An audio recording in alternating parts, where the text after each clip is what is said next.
Hello दोस्तों, कैसे हो आप लोग। स्वागत है आपका आपके चैनल प्रदीप शेड्डा में। दोस्तों, आज हम लोग यहाँ पर देखने वाले हैं डीएलएड सेकंड सेमेस्टर का विज्ञान का सेकंड क्लास है। इसका आपका फर्स्ट क्लास हो चुका है। अगर आपने अभी तक नहीं देखा है तो उसका लिंक आपको डिस्क्रिप्शन में या फिर कमेंट बॉक्स में या फिर आपको इस वीडियो के एंड में मिल जाएगा। अगर आपको कमेंट बॉक्स में नहीं मिलेगा तो आप कमेंट करिएगा, मैं कमेंट बॉक्स में आप तक पर्सनल लिंक सेंड कर दूँगा। और दोस्तों, जो हमारे भाई बहन नए हैं, जो लोग अभी तक चैनल को सब्सक्राइब नहीं किए हैं, वो लोग सब्सक्राइब कर लें ताकि कोई भी अपडेट, कोई भी क्लास आपसे मिस ना हो।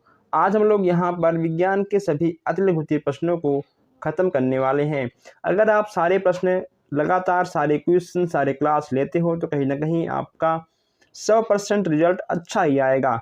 चलिए आज हम देखते हैं आज का पहला प्रश्न। यहाँ पे आपको दिख रहा है कि अमाशय की भित्ति में कितनी प्रकार की पेशियाँ पाई जाती हैं। दोस्तों, हम यहाँ पर आपके सभी प्रकाशन के मिक्स क्वेश्चंस लेकर आए हैं और कुछ बचे हुए प्रश्न यहाँ पर भी हम लोग ख़त्म करने वाले हैं। अमाशय की भित्ति में कितनी प्रकार की पेशियाँ पाई जाती हैं, ये यहाँ पे आपको बताना है। यहाँ पे आपको दिख रहा है कि अमाशय की भित्ति में अनैच्छिक और अनुदैर्ध्य तथा त्रियक पेशियाँ पाई जाती हैं। नेक्स्ट यहाँ पे आपका है कि इंसुलिन हार्मोन्स शरीर के किस अंग में स्रावित होता है। इंसुलिन की बात यहाँ पे की जा रही है। इंसुलिन हार्मोन्स अग्न्याशय में उपस्थित हैगरहैंस की दीपिकाओं की बाटी कोशिकाओं में उत्पन्न होता है। नेक्स्ट यहाँ पे आपका है कि किसी एक कोशिकीय ग्रंथि का नाम बताइए। अब यहाँ पे आपसे एक कोशिकीय, दो कोशिकीय ग्रंथ का नाम पूछ लेगा, आप इसको नोट करते हुए आगे बढ़िएगा।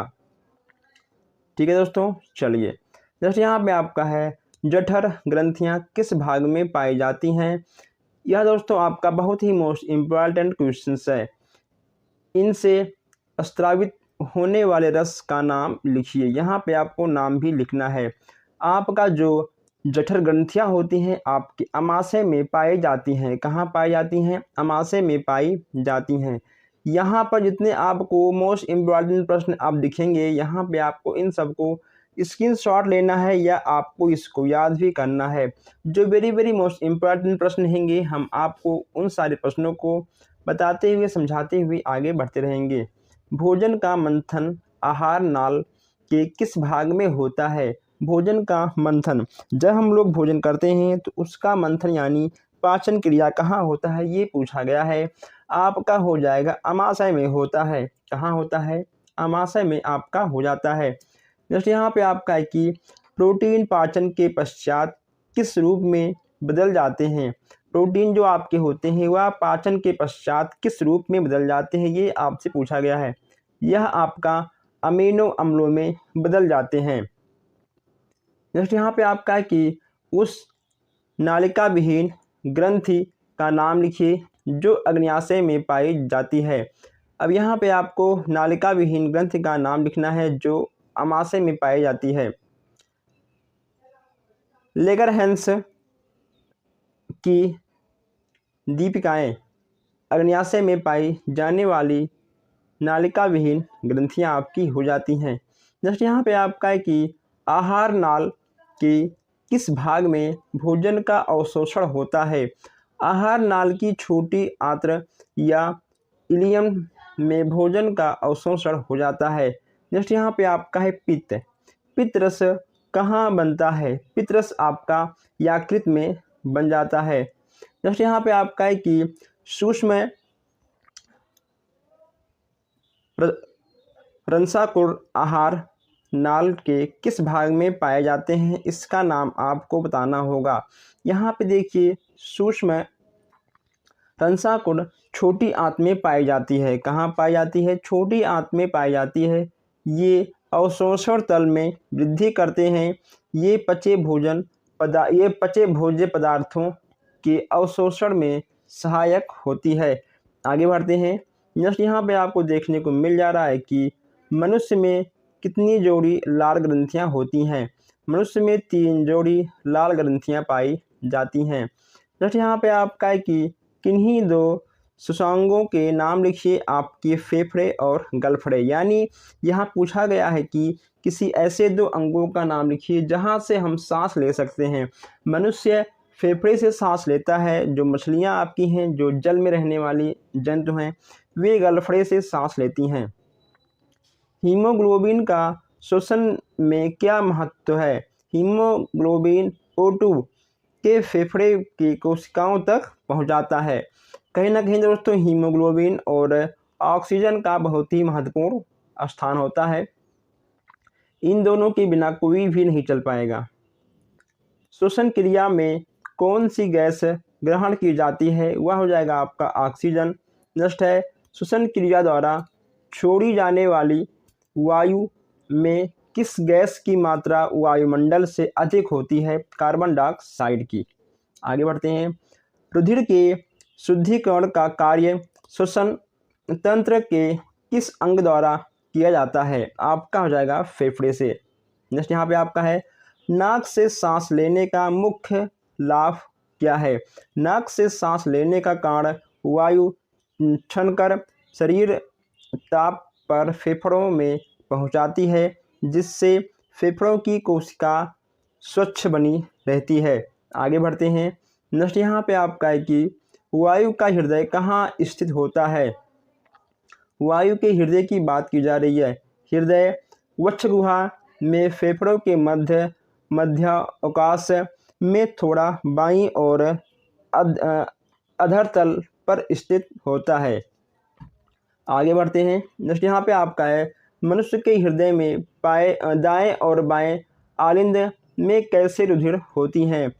हृदय के दाएं भाग में अशुद्ध तथा बाएं आलिंद में शुद्ध रुधिर होता है।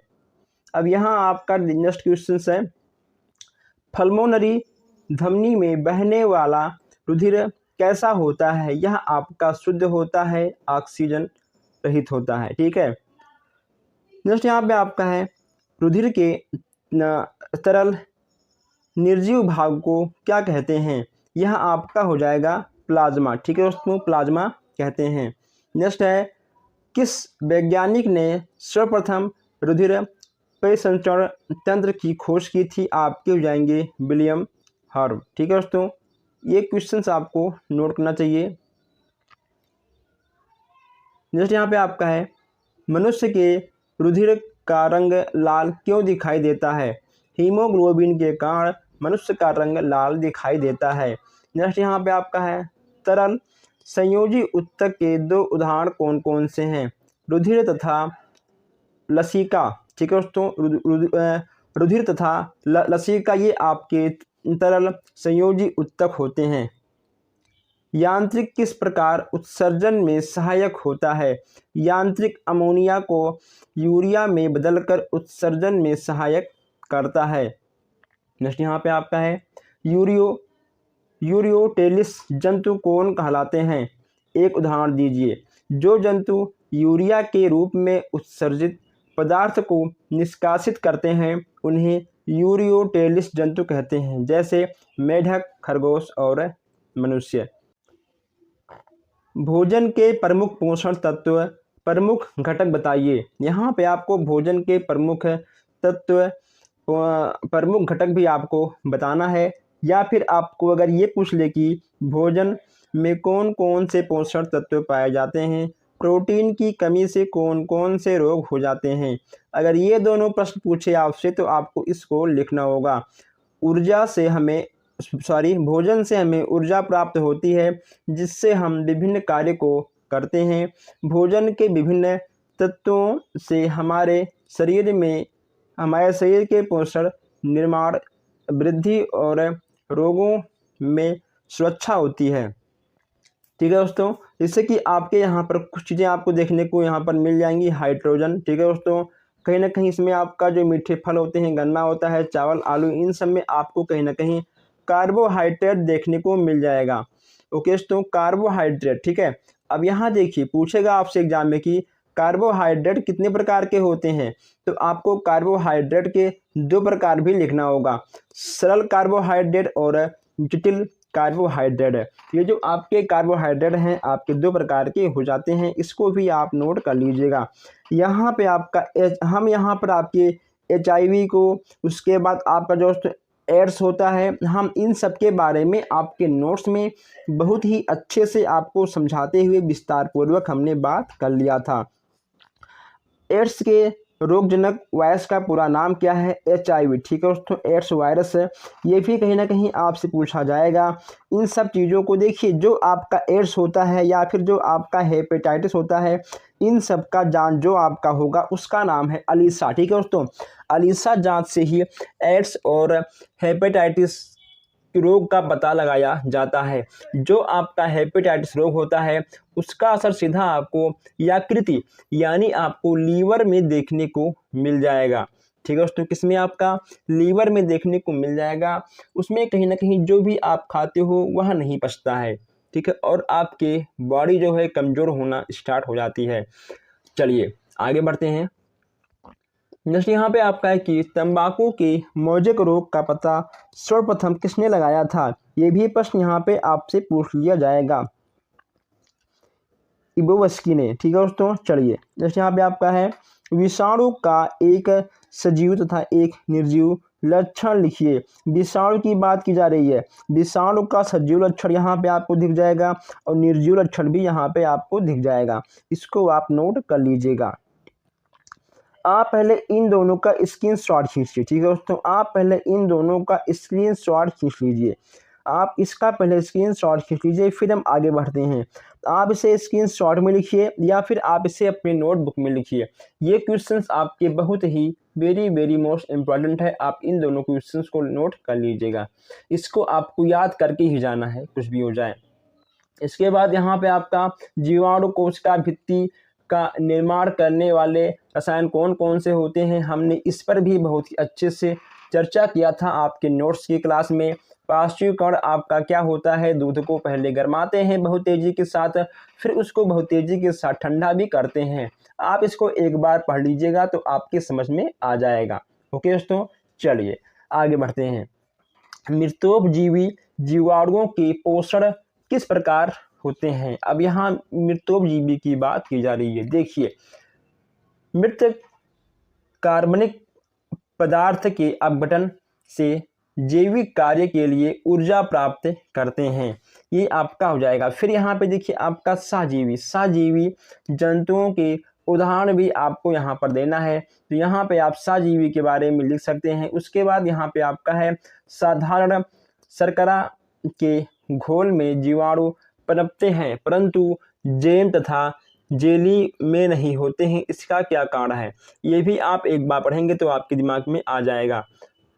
नेक्स्ट यहाँ पे आपका है कि डेयरी उद्योग में जीवाणुओं का क्या महत्व होता है?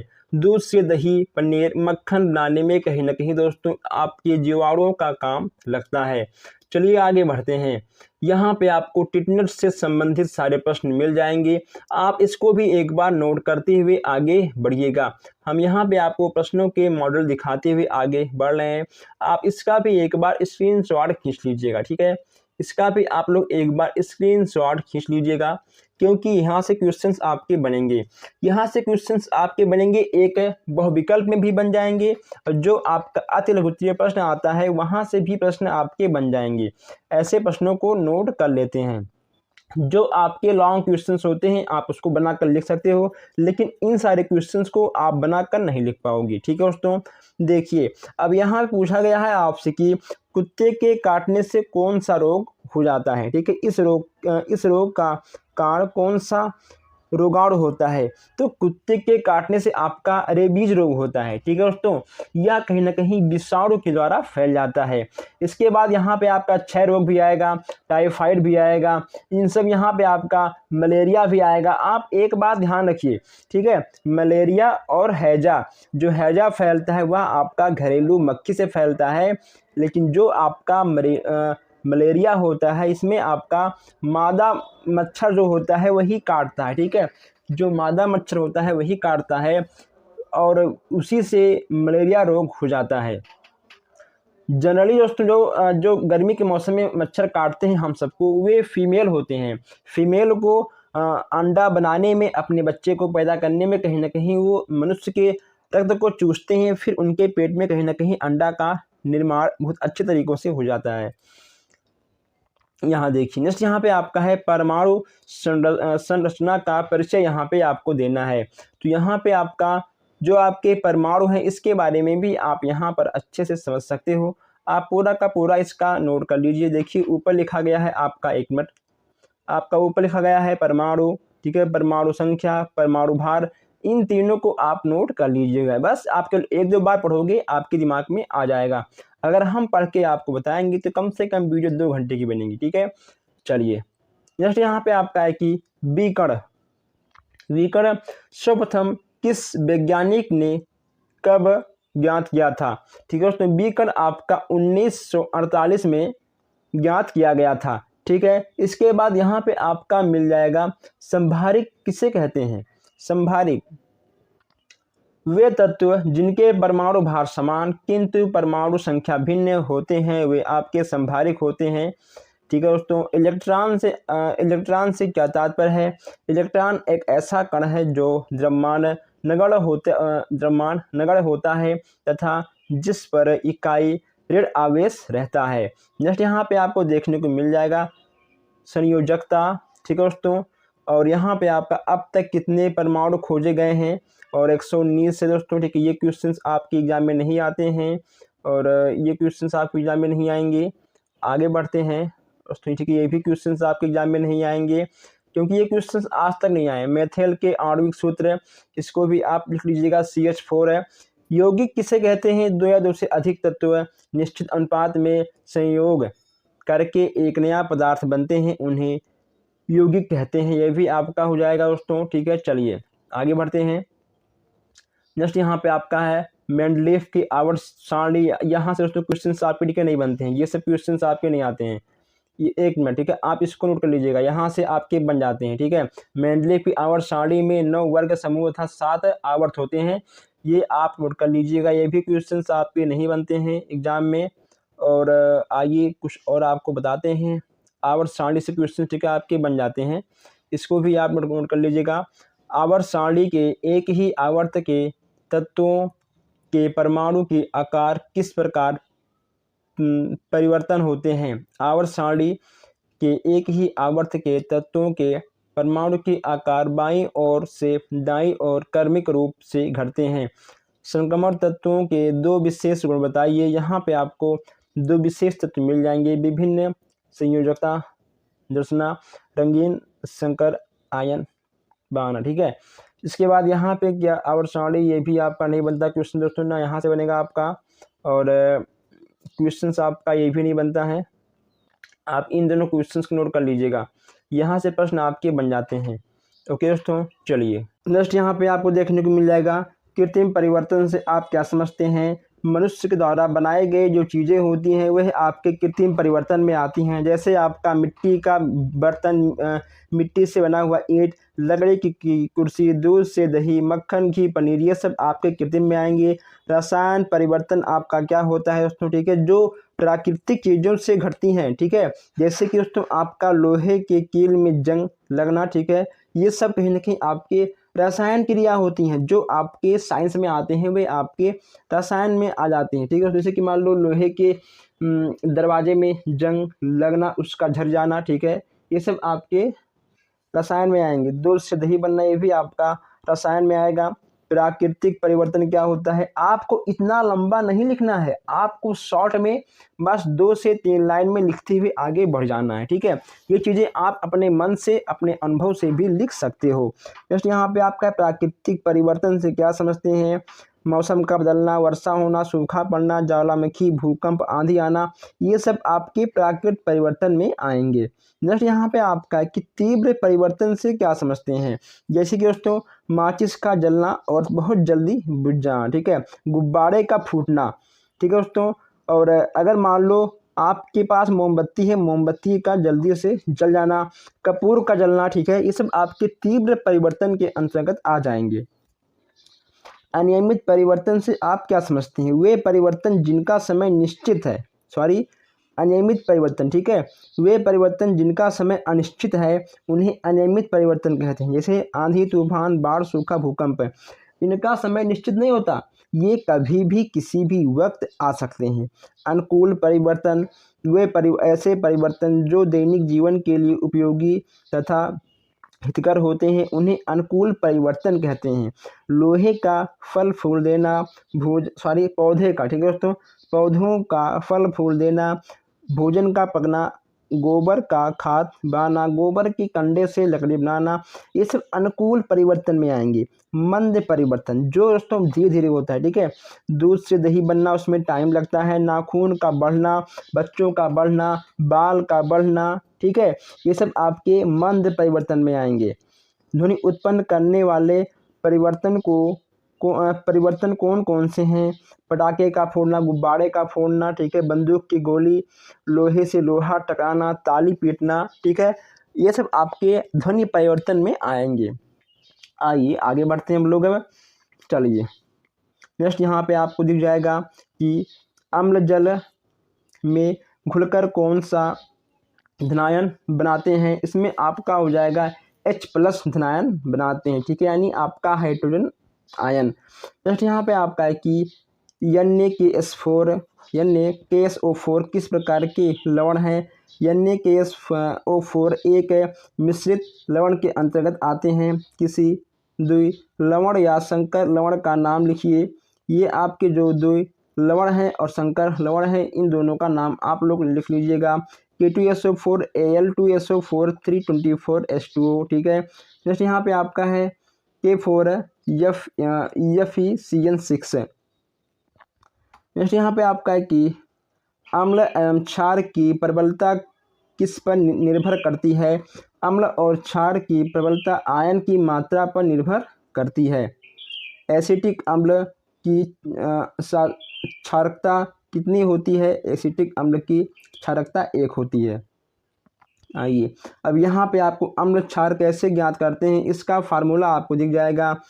हाइड्रेसिड से क्या तात्पर्य है, ये भी आपको यहाँ पर दिख रहा है कि ऐसे अम्ल जिनमें हाइड्रोजन तथा आणुक अधातु, ठीक है, हाइड्रोजन तथा धातु तत्व या आयन होते हैं और इनके ऑक्सीजन नहीं होते हैं, उन्हें हाइड्रेसिड कहते हैं।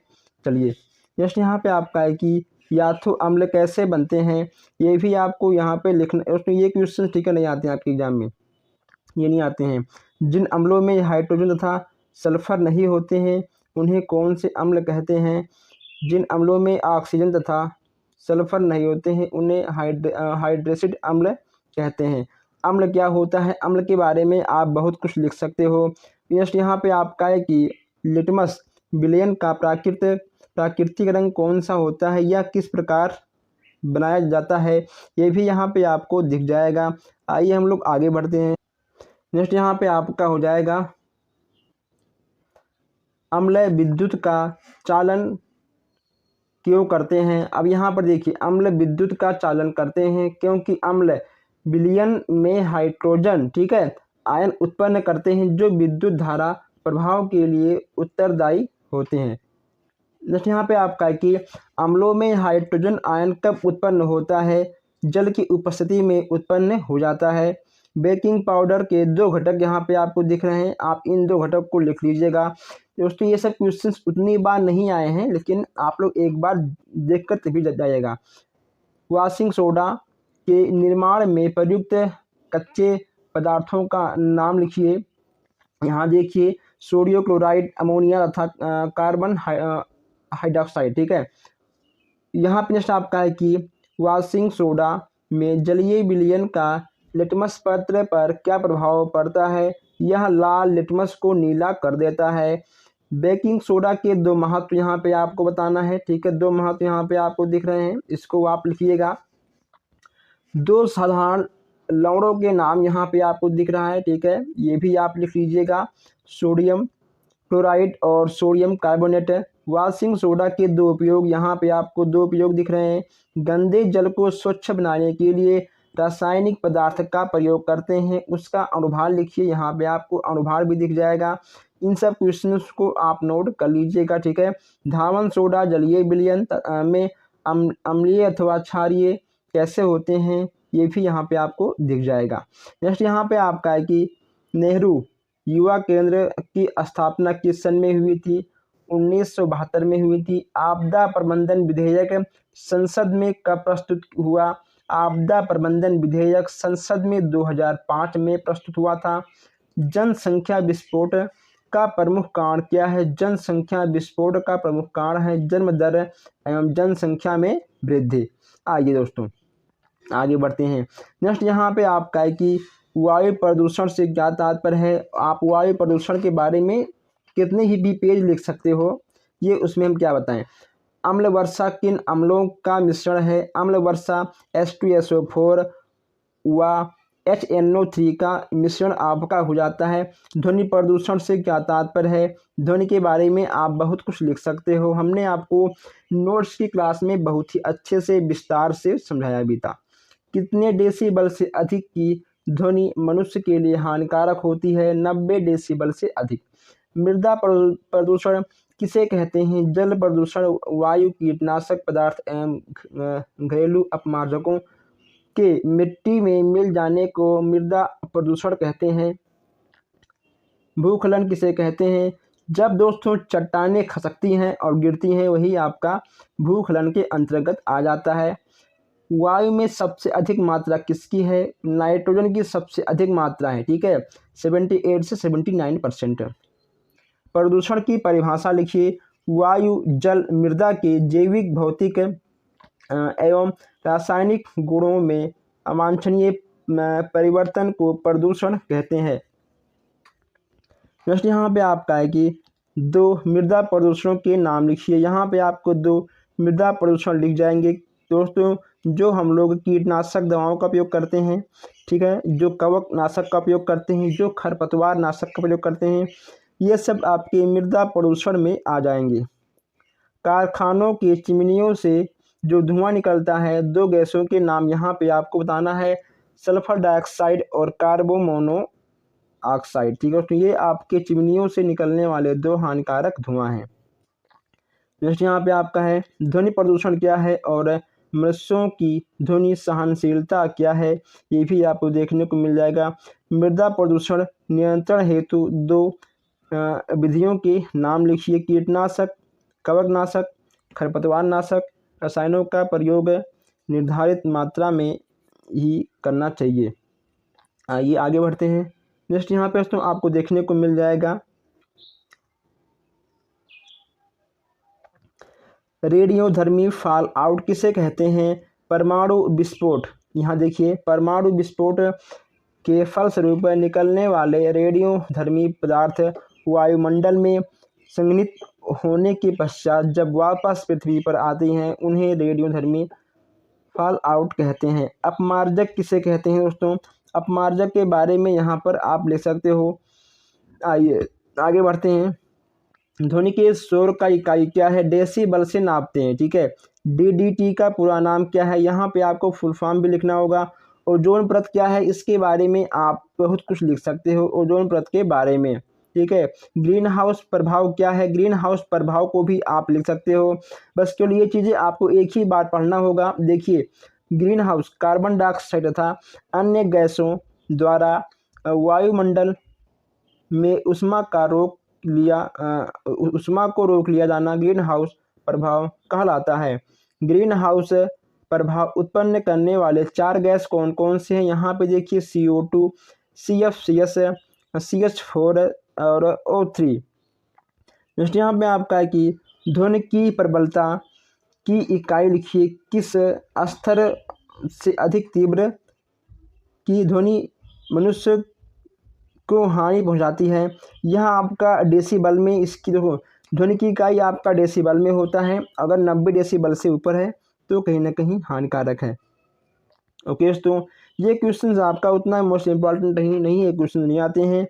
जो हमारे भाई बहन नए हैं वो लोग चैनल को सब्सक्राइब कर लें। हमने एक भी बार आपसे नहीं कहा अब तक सब्सक्राइब करने के लिए या वीडियो को शेयर करने के लिए। आप प्लीज़ इस क्लास को शेयर करिएगा। अगर आपको कोई भी शंका शिकवा शिकायत है किसी भी प्रश्न में, आप हमसे कमेंट बॉक्स या व्हाट्सएप पर हमसे संपर्क कर सकते हो। व्हाट्सएप का लिंक आपको डिस्क्रिप्शन में मिल जाएगा। हम मिलते हैं फिर आपसे नेक्स्ट क्लास में। धन्यवाद।